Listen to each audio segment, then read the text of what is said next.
کہتے ہیں کہ جناب دیکھیے ہجرت ہوئی تو ہجرت کے بعد غار ثور میں حضور تشریف فرما ہوئے، اور ایک واقعہ گزرا ہے کہ جس میں کہا کہ اذ ہما فی الغار، وہ دونوں غار میں تھے، قال لصاحبہ، اس نے اپنے صاحب سے کہا لا تحزن، غم نہ کرنا، ان اللہ معنا، اللہ ہمارے ساتھ ہے۔ تو ہمارا بالکل ایک سادہ سا سوال ہے، یہ کیا کہہ رہا ہے قرآن، ذرا بتائیے۔ ترجمہ تو آپ بالکل ٹھیک کر رہے ہیں کہ اذ ہما فی الغار، وہ دونوں غار میں تھے، ٹھیک ہے جی، کون تھے غار میں؟ پورا قرآن بتا کون تھے غار؟ کہتے ہیں نبی پاک صلی اللہ علیہ وسلم تھے اور حضرت ابوبکر تھے۔ ہم نے کہا پورا قرآن موجود ہے، بتاؤ کہاں لکھا ہوا ہے؟ اس آیت کو سمجھنے کے لیے آپ کو ایکسٹرا کسی چیز کی طرف آنا پڑے گا، اور ایسے اعتماد سے آنا پڑے گا کہ جو وہ بتا رہا ہے وہ ٹھیک بتا رہا ہے۔ واہ واہ، ایسے اعتماد سے آپ تو کہہ رہے ہیں کہ قرآن کے ساتھ کسی چیز کو ایڈ کریں گے تو شک ہو جائے گا، تو میں پوچھتا ہوں اذ ہما، وہ دو تھے، وہ دو کو آپ کیسے پوائنٹ آؤٹ کریں گے؟ کون تھے وہ دو؟ آپ کہہ رہے ہیں وہ رسول مکرم تھے صلی اللہ علیہ وسلم، اور جب اذ اخرجہ الذین کفروا، جب ان کو نکالا گیا، کافروں نے اپنے علاقے سے نکالا، تو کس کو نکالا؟ کون سا علاقہ تھا؟ کہہ لیں کہ مکہ علاقہ تھا۔ ہم نے کہا کہاں لکھا ہوا ہے؟ وہ دو کون تھے؟ کہہ لیں نبی پاک صلی اللہ علیہ وسلم تھے اور ابو بکر تھے۔ غار کون سا تھا؟ کہہ لیں کہ ثور تھا۔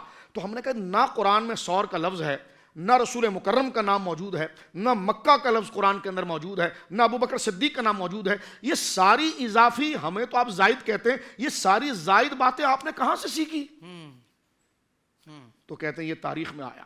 تو ہم نے کہا شرم کیجیے، آپ اس تاریخ پر آپ اعتماد کر رہے ہیں لیکن رسول کی سنت اور فرمان پر اعتماد نہیں کر رہے ہیں۔ اللہ اکبر کبیرہ۔ اور اتنا اعتماد کر رہے ہیں، میں پوچھنا چاہتا ہوں تاریخ پر جو آپ اعتماد کر رہے ہیں وہ ایسا اعتماد کر رہے ہیں کہ قرآن کے ساتھ جوڑ کر معنی لا رہے ہیں۔ اگر کوئی یہ کہے کہ اذ ہما فی الغار سے مراد یہ غار ثور نہیں ہے، یہاں رسول اللہ مراد نہیں ہے، یہاں صحابہ مراد نہیں ہے، تو جس طرح آیات کو قرآن سمجھنے میں آپ نے قطعی سمجھا ہے تو اس معنی پر آپ کہیں گے نہیں تم غلط کہہ رہے ہو، ایسا ہو ہی نہیں سکتا، یہی مراد ہے۔ تو میں نے کہا وہ مراد جو قرآن میں نظر تو نہیں آ رہی، تو غیر قرآن پر اتنا یقین کر کے اگر کوئی اس کا انکار کرے تو اس پر فتویٰ داغ دے، تو میں نے کہا دیکھ تجھے بھی یہ ماننا پڑا کہ اس مسئلے کو حل کرنے کے لیے دیکھنا پڑے گا تو قرآن نے اپنی آیات کی تفسیر کو تاریخ کا حصہ نہیں بنایا بلکہ رسول اللہ کی حدیث کا حصہ بنایا۔ کیا کہنے شاہ صاحب، سبحان اللہ۔ دیکھیں قرآن کے لفظ ایک ہوتا آیات، جو آیات ہے تو اللہ کی طرف سے وہ تو قطعی ہے، لیکن جو معنی آپ کر رہے ہیں اس کا، واہ واہ واہ واہ، جو معنی کی جو دلالت ہو رہی ہے، مثال کے طور پر آپ دیکھیں، میں مثال ایک آپ کو ایک سادہ سی دیتا ہوں کہ روٹی بنانے سے پہلے روٹی بنانے سے پہلے ایک صرف آٹے کا پیڑا ہوتا ہے۔ اب یہ آٹے کا پیڑا ہے لیکن نام اس کا کیا رکھیں گے آپ بننے کے بعد؟ روٹی، ٹھیک ہے۔ اب ایک اس کا اپنا وجود تھا اور ایک معنی کی نسبت اس کی طرف تھی، تو بلا تشبیہ آپ سمجھیے جس طرح کے ایک ذات ہے اور ایک معنی۔ اب حافظ طاہر کہا جائے تو اس سے مراد آپ ہیں، اور معنی نہیں ہے کہ ہم جانتے ہیں آپ سے دوسرا کوئی مراد نہیں ہے جو اس کی دلالت ہے۔ تو قرآن جو اتر رہا ہے واقیم الصلاۃ وآتوا الزکوٰۃ، یہ جو آیت اتر رہی یہ تو قطعی اللہ کی طرف سے، لیکن اس کا معنی کی دلالت جو آپ کر رہے ہیں، یا یہاں جو آپ کر رہے ہیں غار سے مراد غار ثور ہے جی، یہاں مراد ابو بکر صدیق ہے، یہاں مراد حضور ہے، دونوں سے مراد ہے۔ جب ان کو اور قال علی صاحبی، جب انہوں نے اپنے صاحب سے کہا یعنی ابو بکر ہے، تو یہ معنی تو قرآن میں نہیں لکھا ہوا ہے، یہ معنی آپ کہاں سے لے رہے ہیں؟ اور اتنے یقین سے لے رہے ہیں کہ جس یقین سے آپ قرآن کو لے رہے ہیں، اللہ اکبر، جس یقین سے اس الفاظ کو لے رہے ہیں اسی یقین سے معنی کو لے رہے ہیں۔ اس لیے اگر کوئی وہاں پر معنی کا انکار کر دیں تو آپ کہتے ہیں کہ نہیں تم نے قرآن کا انکار کیا۔ انہوں نے کہا میں تو قرآن پڑھ رہا ہوں، اذ ہما فی الغار، تو کہا اذ ہما فی الغار تو پڑھ رہے ہو لیکن جو اس کا معنی ہے وہ تم نہیں لے رہے ہو، تو تم نے قرآن کو نہیں لیا، تو معنی تو اس میں لکھا ہوا نہیں ہے۔ تو میں کہتا ہوں تو وہ جو معنی ہے وہ اس میں لکھا ہوا نہیں ہے، نظر نہیں آ رہا، لیکن آپ کو ایک سائیڈ میں کوئی سپورٹ کی ضرورت ہوتی ہے جو اس کو آپ لیں۔ تو آپ اگر تاریخ کو سپورٹ بناتے ہیں تو اس کا مطلب یہ کہ قرآن پر آپ نے بھی کسی چیز کو زائد مان لیا، بالکل، تو وہ آپ کا وہ تو اصول ٹوٹ گیا کہ جناب قرآن خود اپنے معنی کو واضح کرے گا، قرآن خود اپنے معنی کو واضح کرے گا لیکن تیرے پر نہیں کرے گا، جس کو منصب دیا نبی کو اس پر واضح کرے گا، کیونکہ قرآن نے اپنی ذمہ داری نبی کے لیے کی ہے، ثم ان علینا بیانا، کہ اس کا بیان اس سینے پر جس کے اتار کے کھولنا ہے وہ نبی ہے، تو نہیں ہے، اس لیے تجھے سمجھنے کے لیے نبی کے دربار تک پہنچنا پڑے گا۔ تو یہ سارے حقائق اگر آپ دیکھیں، اور میں سمپل بات کر کے بات ختم کرتا ہوں کہ عہد رسالت میں تو یہ ساری چیزیں قرآن کی تشریح، تعبیر، حضور کا اسوہ، حضور کا بیان، یہ براہ راست صحابہ نے لیا، تو ہم کہاں سے لیں گے؟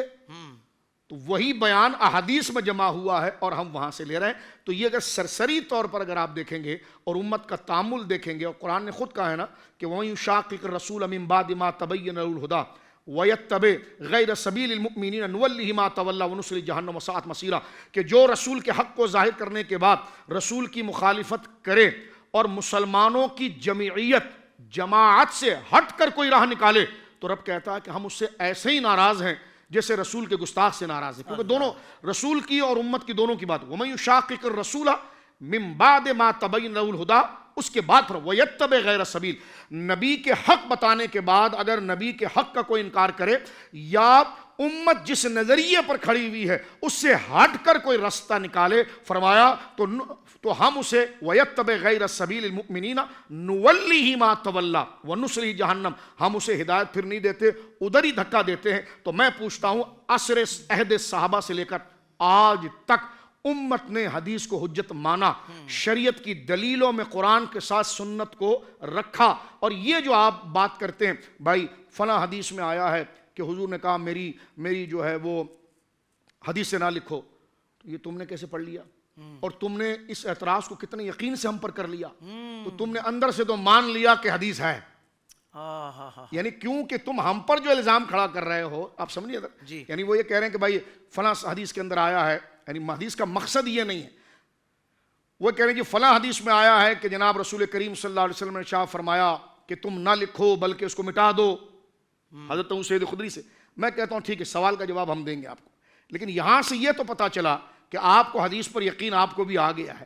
اس یقین ہی کی وجہ سے آپ کسی مفروضے کی وجہ سے ہم پر الزام لگا رہے ہیں، یا آپ کو بھی آپ اس کو سچ سمجھ رہے ہیں نا کہ ایسا ہوا ہے، تو آپ کے نزدیک وہ روایت دل میں یقین کے درجے پر تھی، اس لیے تو آپ نے اتنے ارادے اور اعتماد سے ہم پر سوال باندھا ہے. تو چلو اس روایت کا جواب بعد میں دیں گے. مسئلہ تو یہاں پر ثابت ہوا کہ آپ کو بھی یہ پتا ہے کہ روایت حدیث اور جو آئی ہے وہ سندن جو صحیح چیزیں آئی ہیں وہ معتبر ہے، مسلم ہے، اس کا انکار نہیں کیا جاتا. سوشل میڈیا پر اسلام کی صحیح تعلیمات جاننے کے لیے ابھی حافظ سائر قادری کا نیا YouTube channel Islamic digital studio subscribe کر لیں، اور ہاں نوٹیفیکیشن بیل آئیکن کو بھی پریس کر لیں تاکہ ہماری نئی ویڈیوز آپ تک بر وقت پہنچ سکیں.